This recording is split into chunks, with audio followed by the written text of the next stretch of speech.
जय हिंद दोस्तों। आज की इस वीडियो में देखेंगे जब प्रकाश की किरण को मुख्य अक्ष के समांतर गुजारते हैं तो वह परावर्तन के बाद कहाँ से गुजरते हैं।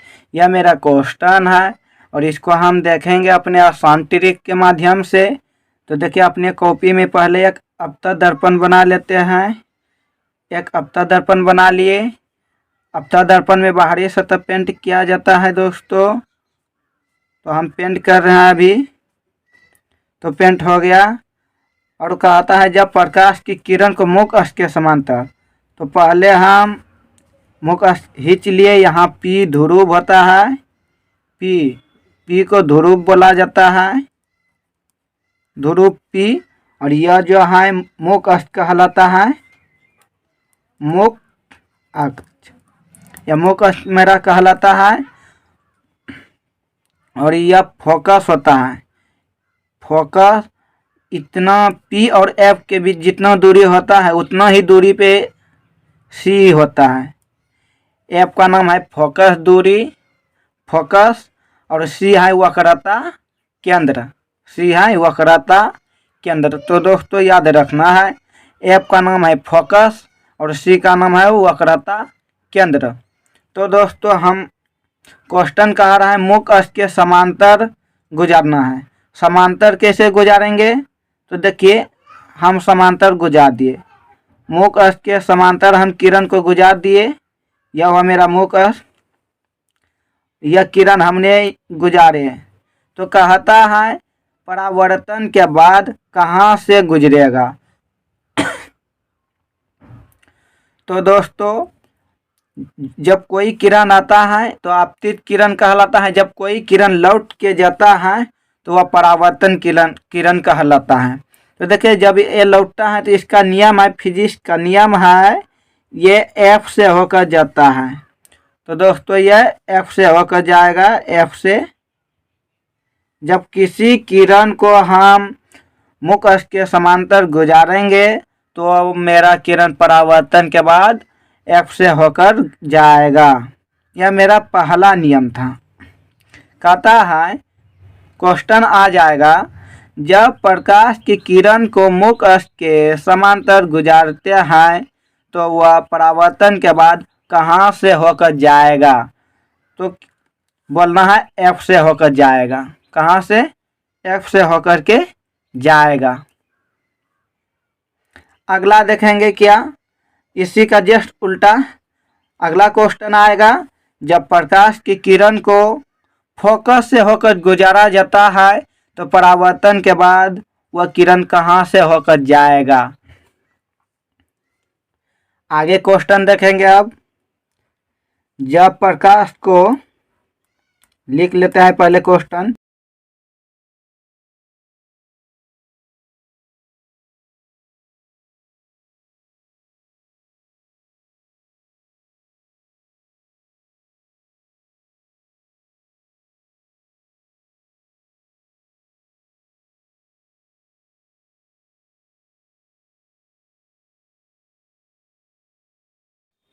देखिए, हमने क्वेश्चन लिख लिया। जब प्रकाश को फोकस से गुजारते हैं तो वह किरण परावर्तन के बाद कहाँ से जाएगा। ऐसा हमने क्वेश्चन लिख लिए। तो अब देखेंगे अपना फिगर के माध्यम से, आकृति के माध्यम से। तो दोस्तों इसमें भी एक अपतन दर्पण बनाएंगे। देखिए, अपतन दर्पण बना लिए। पेंट कर रहे हैं। अपतन दर्पण का बाहरी सतह पेंट किया जाता है। इसमें क्या होगा, पहले मुख्य को खींचना होगा।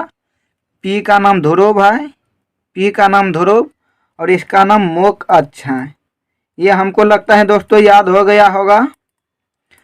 यहाँ एफ होता है और इसी के जस्ट दूरी पे सी होता है। जितना दूरी पे पी और एफ है उतना ही दूरी पे एफ और सी होगा, सेम दूरी होगा। तो दोस्तों देखिए, कहता है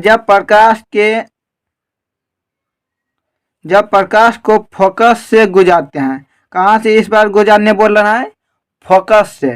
तो देखिए दोस्तों, हम फोकस से गुजार रहे हैं। देखिए, किरण को हम गुजार रहे हैं फोकस से। देखिए दोस्तों, हम फोकस से किरण को गुजार दिए, तो कहता है कहाँ से होकर जाएगा। ये किरण हमने गुजारे हैं, तो जस्ट उल्टा होगा, इसी का उल्टा होगा। जब यहाँ मुख अक्ष के समांतर गुजारे थे तो फोकस से होकर आया था, और इसमें फोकस से गुजारेंगे तो मुख अक्ष के समांतर मेरा किरण जाएगा। मुख अक्ष के समांतर किरण जाएगा, यह किरण गया। यह परावर्तन के बाद वाला किरण है और यह फोकस से गुजारे हैं। तो क्वेश्चन आ जाएगा, जब प्रकाश की किरण को फोकस यानी एफ से गुजारते हैं तो वह किरण परावर्तन के बाद कहाँ से होकर जाएगा, तो बोलना है मुख अक्ष के समांतर। क्या कहाँ से जाता है? मुख अक्ष के समांतर। इसमें देखिए क्या कहता है, जब किसी किरण को मुख अक्ष के समांतर गुजारते हैं तो फोकस से जाता है, और जब कोई किरण को फोकस से गुजारेंगे तो वह मुख अक्ष के समांतर जाएगा। तो यह दोनों याद हो गया होगा।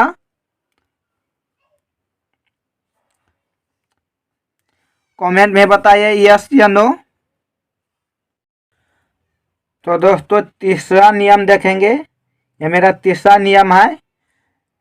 इस बार वक्रता केंद्र से होकर गुजारेंगे प्रकाश की किरण को। वक्रता केंद्र मेरा सी होता है, तो पहले यहाँ क्वेश्चन लिख लेते हैं 3 नंबर।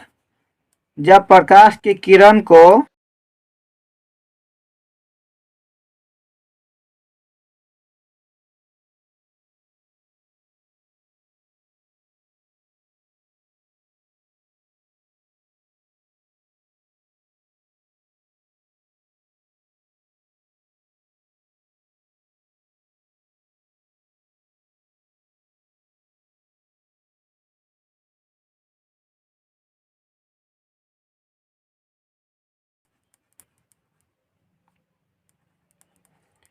तो हमने क्वेश्चन लिख लिए। जब प्रकाश की किरण को वक्रता केंद्र सी से गुजारते हैं तो वह किरण परावर्तन के बाद कहाँ से जाएगा। तो इसमें भी सेम फिगर बनाएंगे। देखिए क्या बनाएंगे, पहले एक अपतन दर्पण बनाएंगे। अपतन दर्पण बनाएंगे, अपतन दर्पण बना लिए। पी का नाम क्या है? ध्रुव है। यहाँ पी हो जाएगा, एफ हो जाएगा, सेम दूरी पे वक्रता केंद्र हो जाएगा। तो इस बार बोलता है क्वेश्चन में वक्रता केंद्र सी से प्रकाश की किरण को गुजारना है। तो देखिए हम सी से गुजार रहे हैं, सी से गुजारेंगे। देखिए इस दर्पण को थोड़ा बढ़ा लेते हैं, दर्पण को बढ़ा लिए। तो इस बार सी से गुजारेंगे किरण को। देखिए सी से गुजार दिए, किरण को गुजारे।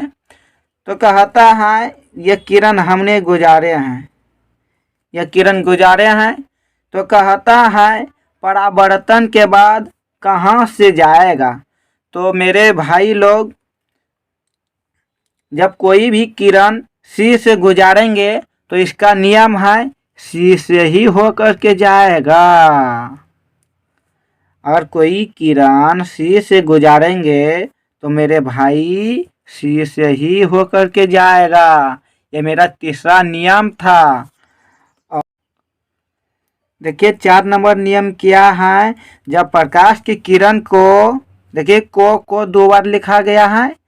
जब प्रकाश की किरण को पी से मतलब ध्रुव से गुजारते हैं तो वह किरण परावर्तन के बाद कहाँ से होकर जाएगा। देखिए यहाँ परावर्तन छूट गया है, तो उससे कोई दिक्कत नहीं है, फिगर के माध्यम से समझेंगे। देखिए इसमें भी एक सेम बनाएंगे, एक बनाएंगे अपतन दर्पण।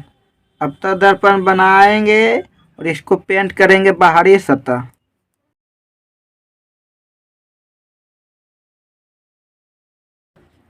देखिए बाहरी सतह पेंट कर दिए। P मेरा ध्रुव हो गया और इसी से ना प्रकाश के किरण को गुजारेंगे। यहाँ F हो जाता है और यहाँ C हो जाता है। तो दोस्तों अभी इस बिंदु पे ना गुजारेंगे तो देखिए यहाँ गुजारे किरण हमने, देखिए अगर हम P पे गुजारे कोई किरण तो यह मुड़ जाता है, मुड़ गया, यह मुड़ गया किरण, यह परावर्तन किरण हुआ, परावर्तन किरण हुआ, किरण परावर्तित किरण या परावर्तन किरण हुआ। तो देखिए इसमें क्या होता है, जितना डिग्री से आया, जितना डिग्री एंगल से आया, जिस कोण से आया, मान लीजिए यह 45 डिग्री के कोण से आया तो इधर भी 45 डिग्री के कोण से ही जाएगा। तो देखिए फिर से एक बार बता देते हैं, जब प्रकाश की किरण P से गुजारते हैं तो वह किरण परावर्तन के बाद जिस कोण से आएगा उसी कोण से चला जाएगा। जैसे देखिए 30 डिग्री कोण से आएगा तो वह 30 डिग्री से ही मुड़ के चला जाएगा। तो देखिए 4 नियम था, चारों नियम हमने आसान भाषा में समझे। तो वीडियो कैसा लगा आप लोग कमेंट में ज़रूर बताइए, और अच्छा लगे हो तो अपने दोस्तों के साथ शेयर कीजिए। जय हिंद, जय भारत।